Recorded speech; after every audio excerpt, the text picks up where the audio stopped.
So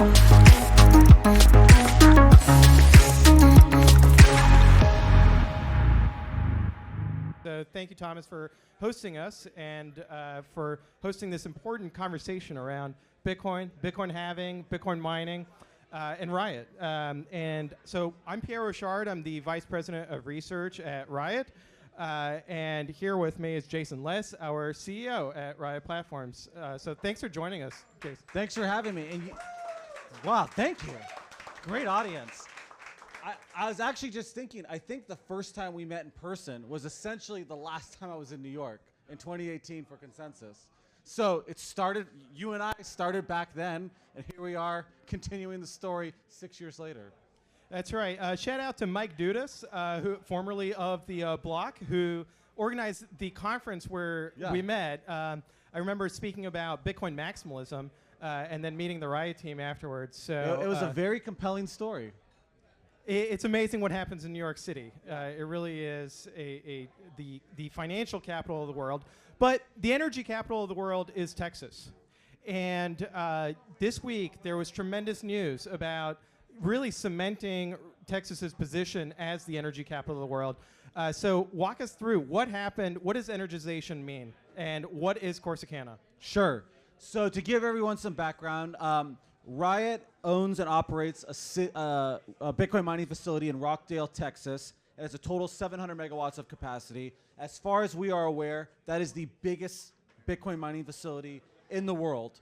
But we weren't done there. We weren't satisfied. The growth appetite was still there. So about 2 years ago, we acquired 265 acres of land in a city called Corsicana, Texas, about 2 hours away. And that was very valuable land to us because it was right next to an interconnect where we could get 1 gigawatt of capacity from the grid. So we decided, well, what better place to build a 1 gigawatt site? So a lot of work went into that. That's why this energization today is so meaningful for us. There's so much that goes into building a site of this size from scratch. This doesn't start on a perfect piece of land with everything you need right there, ready to begin. We had very imperfect land we had to build out to be accommodating to a 1 gigawatt facility. I think when it's all said and done, we'll have over 660,000 square feet of Bitcoin mining facility space built out there. So there was a lot of work that went into that. These sites don't come up overnight. It's planning, there's permitting, there's approvals that you need at different levels, and there's very long lead electrical pieces of electrical infrastructure you need to make this site happen. So this was a new challenge for us because the power, for those of you familiar with Bitcoin mining infrastructure, our interconnect was in a 345 kV voltage. So we had to build a 345 kV substation and then a 138 kV substation, which was a lot of work and upfront cost to get this capacity. And then we've built the rest of our facility from there. What's really exciting about our new facility in Corsicana is it is 100% immersion cooled. So 1 gigawatt, 10 buildings, when all said and done, over 150,000 miners, all immersion cooled. So today we announced energization has commenced there. The grid power is flowing through our substation into our transformers, and our first miners began hashing there today. And this is the growth pipeline for Riot for the next couple of years. And it's a big advantage Riot has because of the investment and the work that we put in over the past couple of years. We have this predictable and very visible growth pipeline of how we will add tens of exahash over the future years. And that's a big advantage that Riot has because a lot of other miners out there, to reach their goals, they have to do different M&A, they have to find smaller greenfield opportunities and build them all together. But because of the investment that we made, we have this growth pipeline. And the last thing I'll add is the fact that we have this opportunity today is reflective of our long-term view and commitment to Bitcoin. We started this project in the worst market in recent years in 2022. Bitcoin was sliding down, Luna, Three Arrows Capital, everything in the world was collapsing. Bitcoin price was going down like crazy. And I had other Bitcoin mining executives who are my friends in the space calling me up saying, oh, what are you doing? This is crazy. You're going to need to just hold on to your cash and hunker down to weather this bear market. Why are you spending money and building a facility now? Well, it was because of our long-term belief and our conviction around Bitcoin. And as our historical strategy has shown us that when we invest in building in bear markets, it pays off in an outsized way in the bull market. And I'm pretty bullish, so I wouldn't say we're quite there in the bull market yet, but the good market, we have improved market conditions this year compared to last year at least, and we're very excited about capitalizing on that with this new site. So you mentioned buying the land, and that reminds me of when people say, McDonald's is actually a real estate business. You can often look at Bitcoin mining in the same way, that it's a real estate business. What is it strategically that is so important about where you site your Bitcoin mining facility? It's all about access to power. Texas, like you noted, is energy country.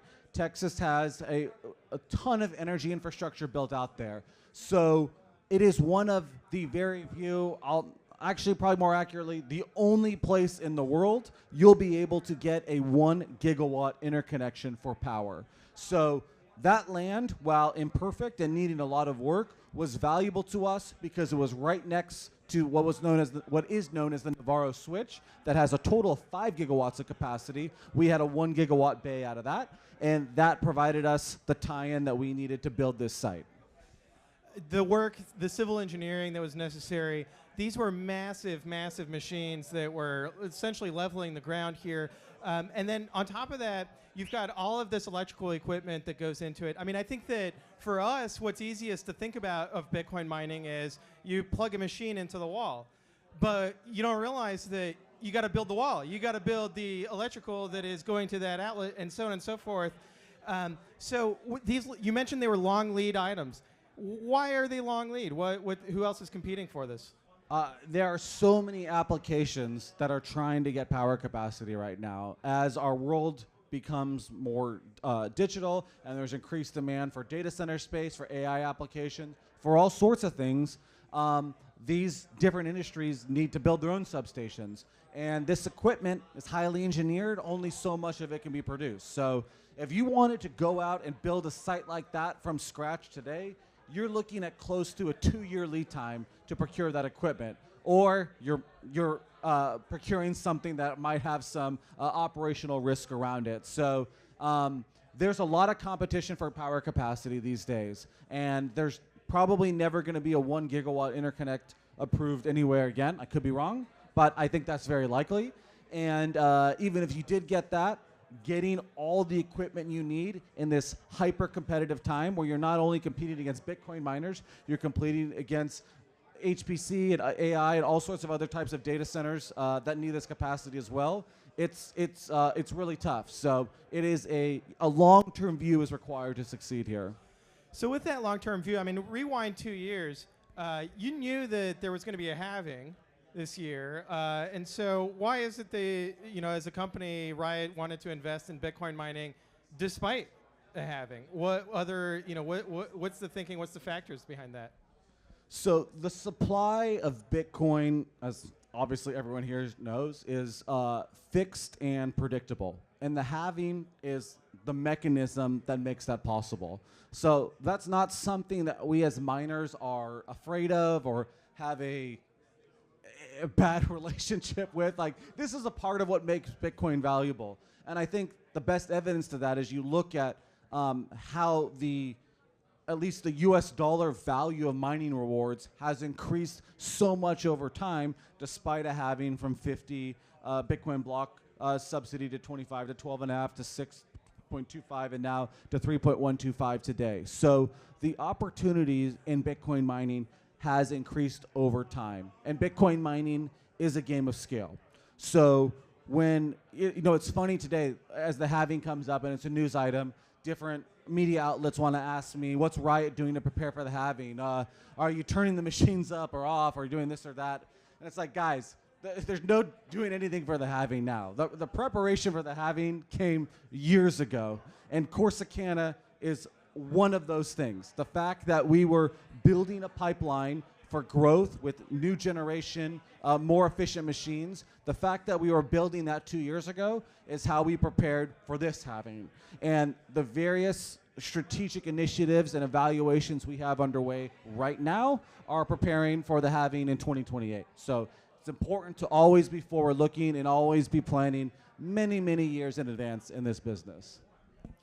So that seems at odds with the volatility of Bitcoin's price, right? Because Bitcoin was at 17K not so long ago. Now it's at 60-something thousand. So what is it about the DNA at Riot that keeps people's heads screwed on straight, right? That during the bear market, you don't panic sell and exit the industry. And then during the bull market, you don't massively leverage up and then blow up. What, is it your background in poker? Yeah, well, poker certainly teaches you a lot about volatility and variance and sticking to a long-term strategy and conviction despite noise in the short term. I think what's really special and valuable about Riot is we are a Bitcoin company. People are here because of Bitcoin. We're not a commodity business that just happens to be mining Bitcoin because it's the thing that we can make the most money at. The leadership and the people that make up Riot are here because of Bitcoin and they're passionate about Bitcoin. And with that long-term view, this short-term noise doesn't really matter as much. You mentioned poker. So I played poker professionally for a very long time. And one of the most difficult things about playing poker for a living is sticking to a positive expected value strategy when the deck gets thrown in your face every single day and you lose for months on end. And you have to have the confidence and also the right objectivity to know that you have a winning strategy and you're making the right long-term moves still. And it's very similar to what we do here at Riot. We have a long-term belief in Bitcoin. We believe the properties of Bitcoin means that the price will appreciate over the long term. And what happens in 1 year, 2 year, or even 3 year period is less important to us. What we have to do is build a business to manage through and weather all of those different periods. You can't realize the benefit of a long-term vision unless you make it to the long term. So because of that, we focus on having a very competitive low cost of power. So our direct energy cost of Bitcoin is as low as possible. We focus on that by having a strong balance sheet so we can weather downturns in the market and we can continue to build when the market is in tough conditions, which oftentimes are the best time to be building. And we just keep that long-term vision on Bitcoin. And that kind of simple formula has boded well for the company over the long term. Current share price levels notwithstanding. Notwithstanding. So you mentioned the low cost of power. Why is it that Texas in particular has a low cost of power compared to other states or other countries? So Texas is a very energy-rich state. There is a lot of generation there. There is, however, a lot of volatility in that generation. There are a lot of renewable generation sources, solar and wind, which of course have a marginal cost of production of $0, and they're receiving pretty significant federal subsidies, so they can afford to sell power even when the market price goes negative there. So you have a lot of zero-cost marginal energy there. And then there's a healthy amount of baseload energy there. And right now, natural gas is particularly cheap. So the break-even prices for natural gas plants have been around recent level lows in the past few months, in the past year.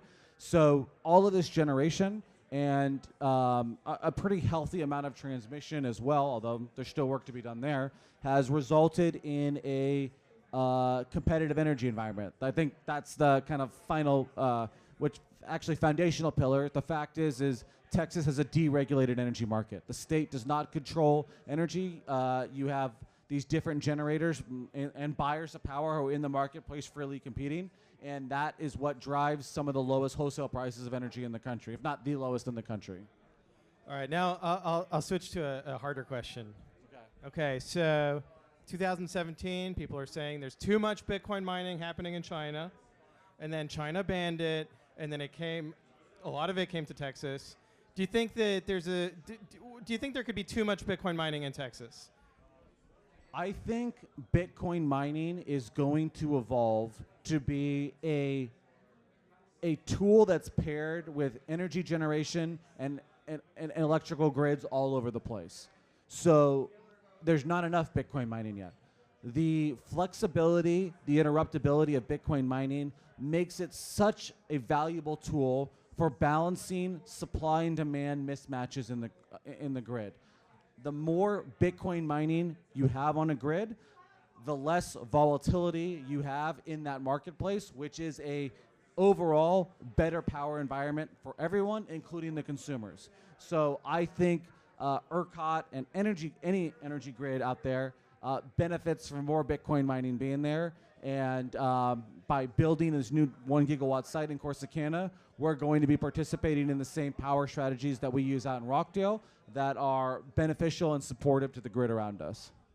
So Rockdale's an amazing facility. We learned a lot from the Rockdale facility. What do you see in Corsicana, whether it's microBT or the focus on immersion, do you think that the outcome in Corsicana is going to be different than what we've seen in Rockdale? Yeah, we're really excited about that. You know, we've been talking about the energy opportunity in Texas, and one of the costs that comes from that is having to operate in a very hot environment. Anyone who has experience in Bitcoin mining knows that heat is essentially the enemy you're fighting all the time. Even in more temperate environments, heat is something you're always trying to manage. And in Texas, when it gets up to, I don't know, 120 degrees, it can be very challenging, especially in the summers. I mean, even today, it's April. I think it hit a high of 90 degrees today. You know, that's still warm weather. So one of the major ways that we're managing that is by using immersion cooling infrastructure out at Corsicana. We've done that at Rockdale to some extent. We have 200 megawatts of immersion running there. However, at Corsicana, we're building all immersion. We've learned a lot from that technology. The manufacturers that we buy from have improved models and offerings all the time. We had the opportunity to test a lot of that before deploying it at Corsicana. We had the opportunity to test microBTs, immersion cooling specific miners, before purchasing a large amount to deploy at Corsicana. So, you know, we're still building out the site here. There's still work to do to optimize it. But I think we're really going to have something special here, and we're going to have a site that's able to withstand those tough temperatures more and get us higher uptime and higher utilization of hash rate around the year. That's fantastic. So I want to open it up. Do we have any questions from the audience? Yes.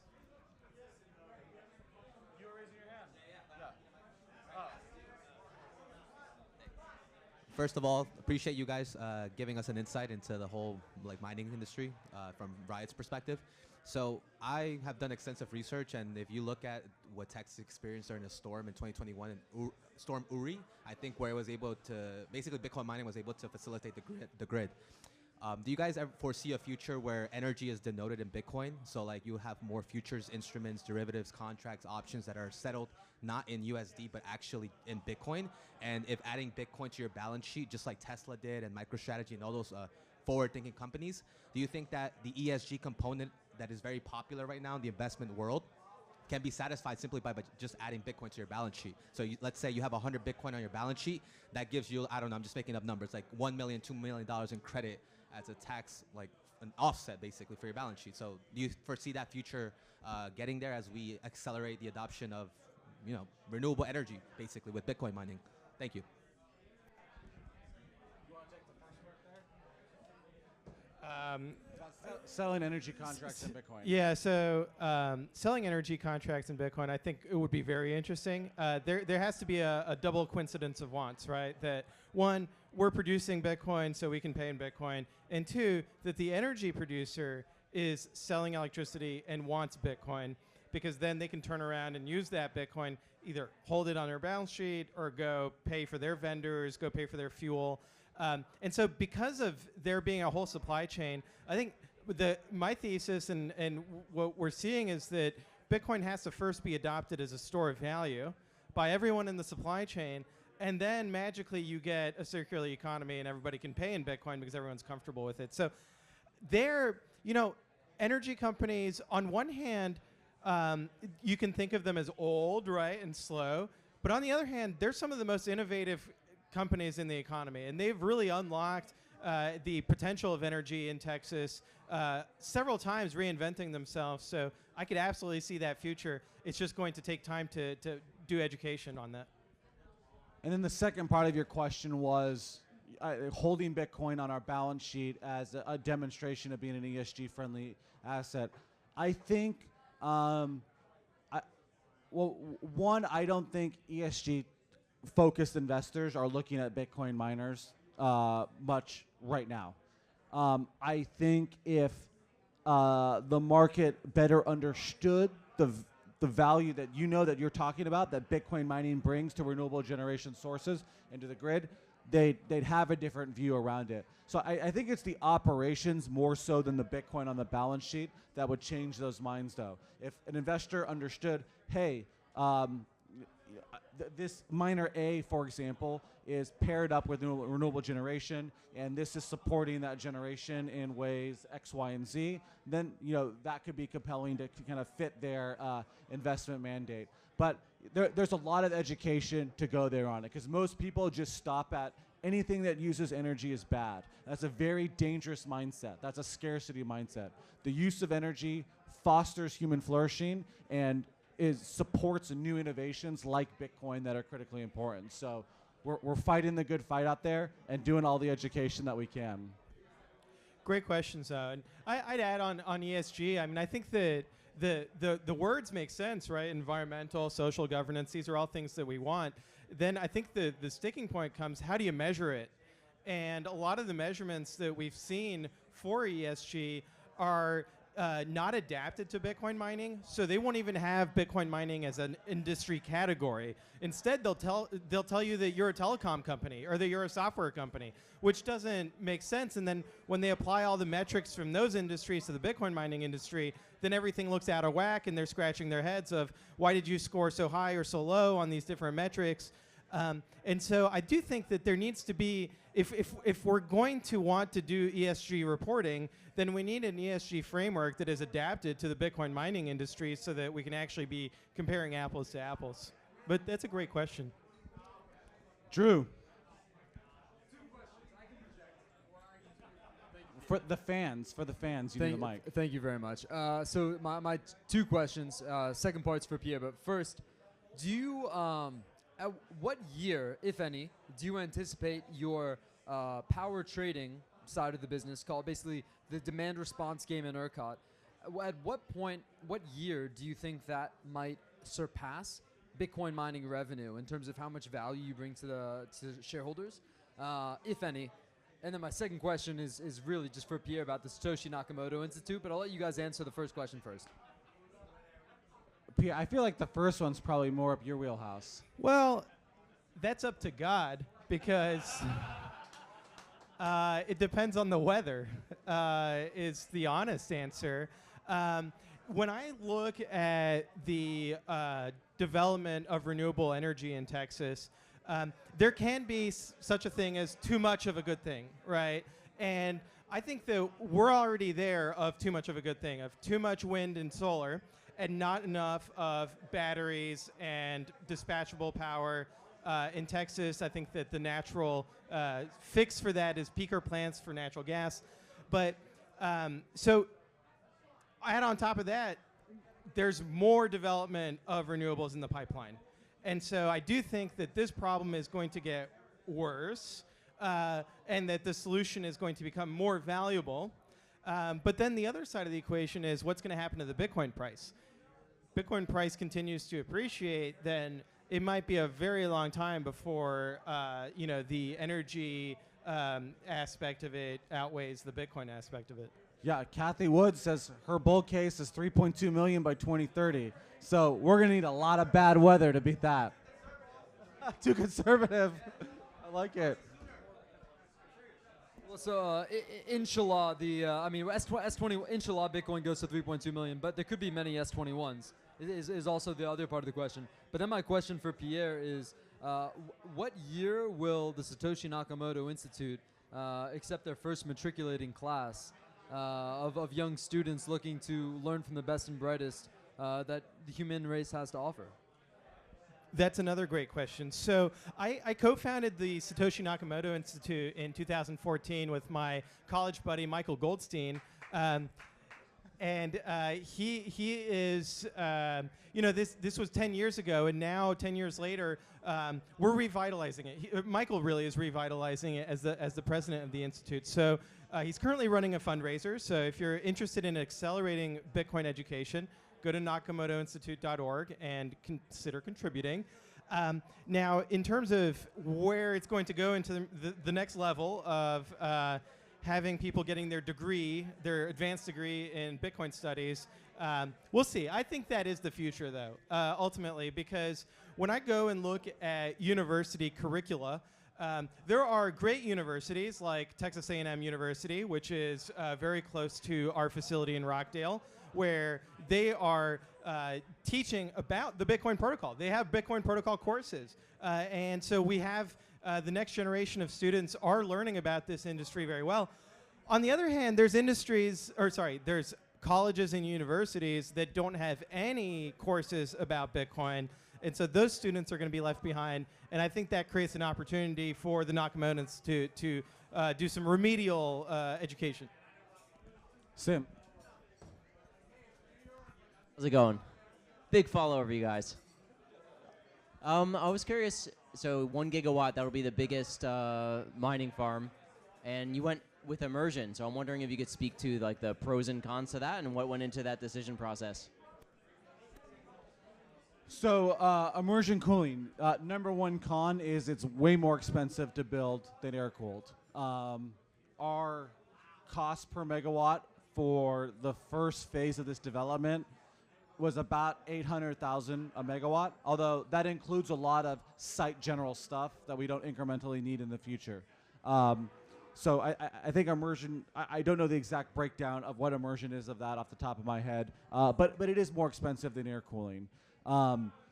We have seen the challenges of doing air cooling in Texas. We've seen the benefits of using immersion in the same facility. The technology around immersion has improved. And in our estimation, in our view, the extra upfront costs for immersion is worth it because of how it will, one, increase the operating uptime of machines, but more importantly, extend the useful life of these machines. We believe with our very low cost of power, with this dynamic power strategy where we're very responsive to power prices, economically at least, these machines should be able to turn a positive margin for a very long time. Now, we need the machines to continue operating for a very long time to get there. And we've seen, through our experience in the industry, air cooling machines, like they really take a beating over time. You're not going to get 8 years useful life out of a machine unless you're doing many repairs and refurbishments along the way. So, we look at the hash rate miners that we purchase as the major investment that we make, and we want that investment to have the longest useful life possible, way beyond our depreciation schedule. Yep, follow up. So traditionally, the efficiency of ASICs has gone up and the price per terahash has gone down. So there's kind of a trade-off between running the older hardware versus swapping in for a new one, depending on kind of how Bitmain or others, how that pricing goes. So it sounds like you're you want to ride it out for longer with the ones you buy now? I think what you'll see over the long term as we build up this portfolio of infrastructure is, different sites will have different operating profiles depending on the hardware that's there. So for the least efficient hardware, maybe that isn't getting as much of an uptime because it's much more sensitive to that break-even price. But when that margin gets too small, if that overall operating uptime that you'll achieve by trying to hit those break-even prices ends up being too low, at some point it just makes sense to upgrade. I guess we don't know what that's going to look like yet. I think we have to kind of play it by ear, but the vision, at least, is having this portfolio of infrastructure in different places with different classes of machine efficiency there, and they go through their upgrade cycles as time goes on. But it's I'm glad you asked that question, because it does lead into Bitcoin mining gets criticism for its e-waste. People think that these machines are becoming useless every 2 years, and there's just landfills filled with Bitcoin mining ASICs somewhere. I don't know where those landfills are. If they are, tell me. We'll go pick up some ASICs. These machines, they exchange hands. They're pieced out, and they continue to find homes in one way or another as time goes on. So it's been. Can everyone hear me? Oh, cool. Yeah. So it's been very insightful to listen to everyone's perspective on the computational power hash rate of Bitcoin, and we know that in economics, like, technology is deflationary, right? It gets better as the years progress, and the costs are supposed to be, reduced significantly. With AI, for example, the convergence with AI and Bitcoin is truly fascinating. So I imagine a future in a couple years where basically AI and Bitcoin will essentially make the whole public to private process of a company going private and then going public through the IPO. Because if you really think about it, Bitcoin's a public good. All you really need is a Wi-Fi address and a wallet to access it, right? So where do you think that we get that future in a couple years, where essentially I can go on a prompt and say, hey, I'm a business owner, I want to develop a business site. Hey, AI, here's like 1 BTC for your budget. Go find it. As a business owner, I don't care how, where, when, who does the work. I just care that it's completed, right? So how do you see AI and Bitcoin intertwining? Because Cathie Wood, right? You mentioned Cathie Wood. She says bull case or base case is what, 2.3 million for 1 Bitcoin in 2030? Like she said, it's very conservative. So your thoughts on that? Yeah, I mean, I think Bitcoin would be the natural currency of AI agents doing business amongst each other. I think as far as going public, if you mean in the sense of going public as a company, you'll always have that regulatory hurdle that I don't think AI is even going to make it through for a little while here. But yeah, I think that's a great comment. Like, that is the natural currency, I think, of AI, of agents doing business and commerce with each other online. What do you think, Pierre? I think that Bitcoin mining helped shift the Overton window for AI compute, where before Bitcoin mining, there might have been a perception that AI was just not feasible due to the power requirements. And by Bitcoin miners demonstrating that you can procure power at scale if you're willing to be flexible, I think that improving it in the real world, right? Not just on paper or hypothesizing it, but actually doing it has changed the mindset within the AI compute space of, hey, actually, we got to think about how to interrupt AI loads so that we're able to have the same flexibility or a similar flexibility that Bitcoin miners have to be able to achieve that at the scale that they want to achieve at, right? And so it's interesting when I've heard AI people, they'll say, oh, we can't find enough power for our application, and you ask, like, how much power do you need? And they're like, well, we need like 10 megawatts. It's like, well, okay, well, how hard have you looked? Because there's a lot of 10 megawatts out there. There's a lot of 100 megawatts. There's very few 1 gigawatt. I'll grant you that. But so I think by leading by example, that we're showing that to the AI community, hey, there's a future of energy abundance here that you can tap into. Like, don't feel like you have to limit yourself and limit your ambitions due to the power requirements. Okay, next question. Hi, I asked Pierre the same question, but kind of curious to get your answer, Jason. Does Bitcoin have a security budget problem? And I guess, what are the long-term effects of mitigating that?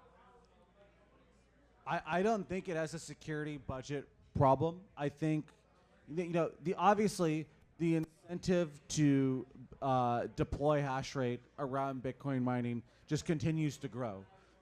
As the block reward has get cut in half, now coming up for the 4th time, there's still more and more demand, and there's enough margin to attract a security around that. So, one, that brings up one point: what is the correct amount of security?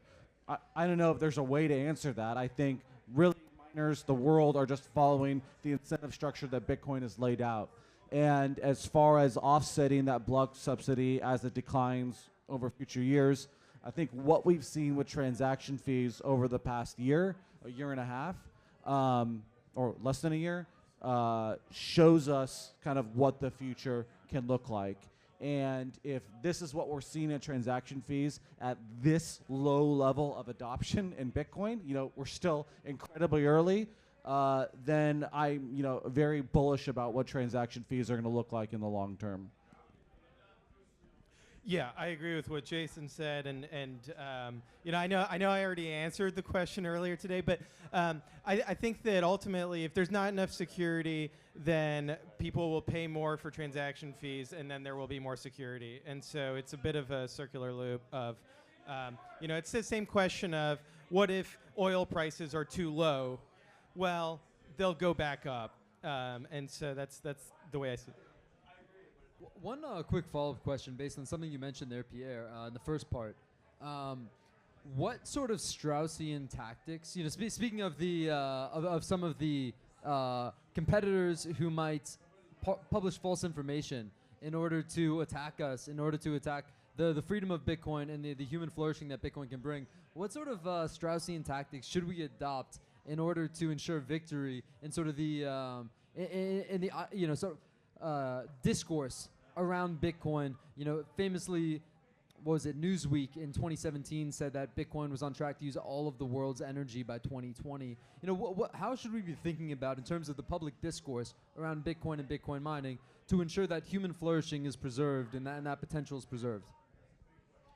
Yeah, that's a really big question. So I think that the first is to reframe the issue. And that, when we, for example, with the carbon emissions, right? On one level, we have to ridicule them because Bitcoin mining has zero carbon emissions, and we tested it, yes. And releasing a video to kind of humorously poke at them, I think is part of that. And have we done a follow-up test recently, or could we get a second data point just to ensure statistical significance? Yeah, so we're waiting for Corsicana to have enough Bitcoin mining there where we would be able to measure the CO2 emissions. So I'll be back up there with my meter very soon. We'll also want to test for noise levels as well, because that is an area of increasing concern. And this is where, if you disprove or if you show that, hey, Bitcoin mining is fine for the environment, it's fine for energy consumption, our critics try to find some other third thing, right? So, what about the water usage, right? Where it's like, okay, what do this is an inconsequential amount of water usage. Bitcoin mining, you compare a golf course to a Bitcoin mining facility, the water usage is just orders of magnitude different. But or even a normal data center. Dare I say e-waste. Or e-waste, yeah, which Jason addressed, with the lengthening longevity. And so on one level, it's like attacking their arguments on for intellectual purposes of, well, here's the real data and here's why your data is wrong.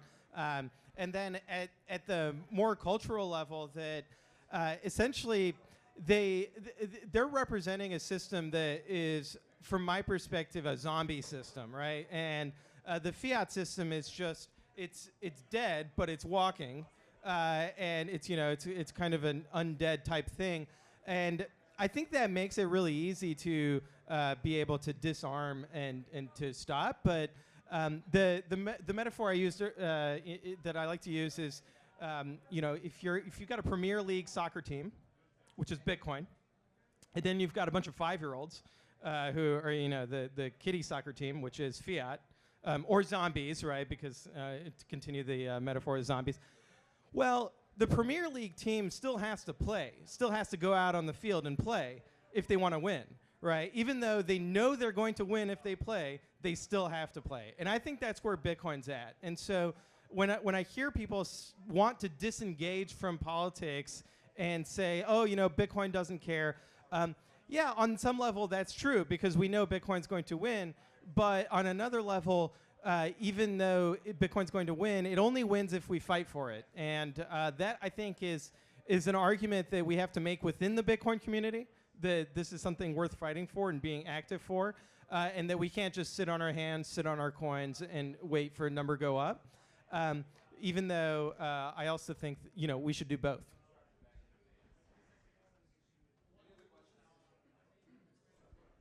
Yes. Another question from you, but if anyone has questions, raise hands and I'll deliver a microphone. So a lot of people talk about evaluating Bitcoin, right? It's a non-producive or again, yeah, non-producive asset. Doesn't produce cash flows, right? There you can't apply traditional financial frameworks. I know because I worked on Wall Street, so like I have that experience. But one of my biggest concerns is we've only seen like institutions, right, and very mining specific companies. What are your thoughts about this whole game changing as nation states enter the space? Right, there's talk of potentially like the UAE or a large like nation-backed state has been basically buying 100 Bitcoin every day. This entity has been basically showing DCA behavior, and it's very unusual. They basically stacked 8,000 BTC in a month. And so I just wanted to get your thoughts on this dynamic changing. I know we've talked about like just mining companies, specific states that are very energy intensive, but what do you think about, nation states and potentially areas around the world leveraging their geographical location to harness, Bitcoin mining? Like El Salvador is proving to be a very like volcano bonds, right? Everyone's going on crazy over those. What are your thoughts on that? Thank you. It's a gradually then suddenly kind of thing. So like you noted, El Salvador was kind of the canary in the coal mine for that. And now you noted there's some entity, potentially a nation state, accumulating Bitcoin in a massive scale. And that trend is extremely exciting. That's one of the use cases in Kathy Wood's ARK Invest 2030 target. Their base target is 1% of sovereign treasuries being in Bitcoin. And it only takes a few to show the others that it's safe, and then it continues on from there. So I think that's one of the more difficult use cases to get through. Typically, governments are adopting things last, but it is certainly one of the most exciting. What do you think? Yeah, one of the most surprising moments for me this year was hearing Larry Fink on national television say that Bitcoin is bigger than governments. And that, I think, there are some governments that are humble enough to accept that reality and to buy into it, quite literally, right? And I think that makes a ton of sense. Now, the ones that are trying to resist that reality are the ones that are going to be in trouble going forward. And so I think that the nation-state adoption is also really important in the sense that it shows that it doesn't matter how powerful you are outside of Bitcoin. That power, it doesn't matter if you own 100,000 Bitcoin, like Michael Saylor, or if you own 8,000 Bitcoin or 5,000 Bitcoin or whatever number of Bitcoin you own. That doesn't mean that you can control the Bitcoin network, right? If you own lots of hash rate, you still can't control the Bitcoin network. And so having nation states involved proves that that is not just merely rhetoric. It shows that here's a case study of, hey, El Salvador has $300 million worth of Bitcoin. That doesn't mean that they can stop you from using Bitcoin if you're an enemy of El Salvador, right?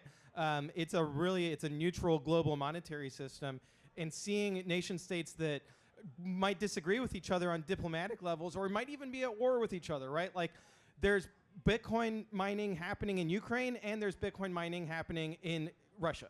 And so it really demonstrates the value proposition of Bitcoin to say that, hey, we're going to have a decentralized system that is outside of the politics of it. So just a follow-up question, right? Let's play hyper-Bitcoinization now, right? Let's assume that a lot of like the third, like most of the developed world adopts Bitcoin. So what kind of evaluation framework from an economic perspective do you use? Do you use the price rule or do you use the quantity rule? Because Dr. Art Laffer, who spoke with Kathy Wood of ARK Invest, he's a very big proponent of using the quantity rule.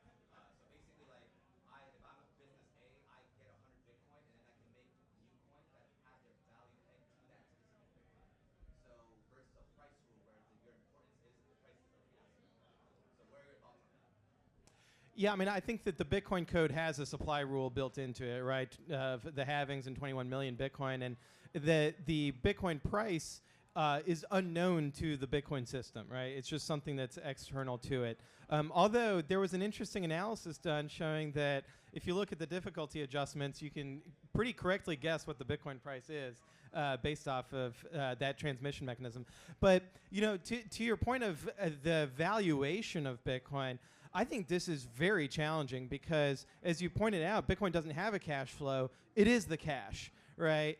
And that when we think about Bitcoin from a currency trading perspective, well, currency traders are used to thinking about, okay, well, what's GDP? they're also used to thinking about what's monetary policy. And Bitcoin's GDP is pretty transparent, right? You can look at the on-chain activity and the circulation of Bitcoin.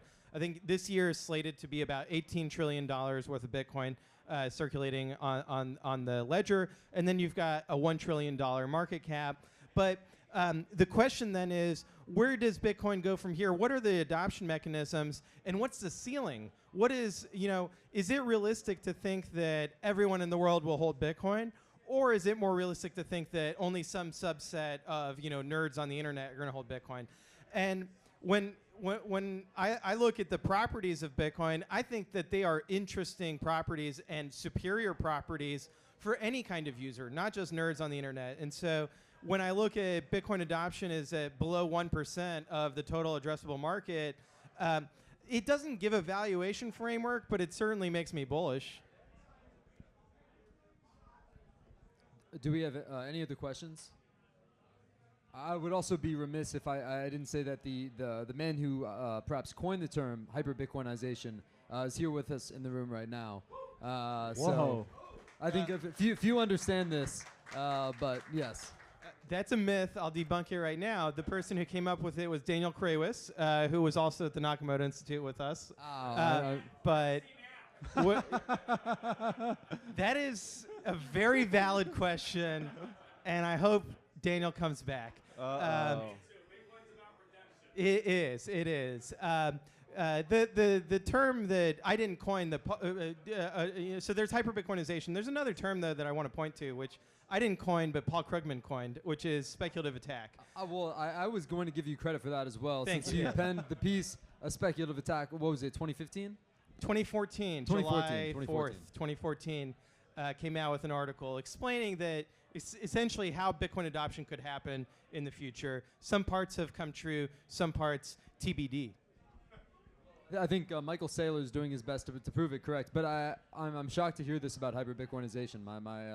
So do we have any other questions as well for the gentleman on stage?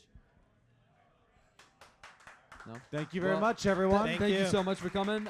Everyone, thank you, Riot Platforms, for coming here and sharing your evening with PubKey. And everyone else, thank you for coming. Make sure to tip your bartenders. Hope you have a great night.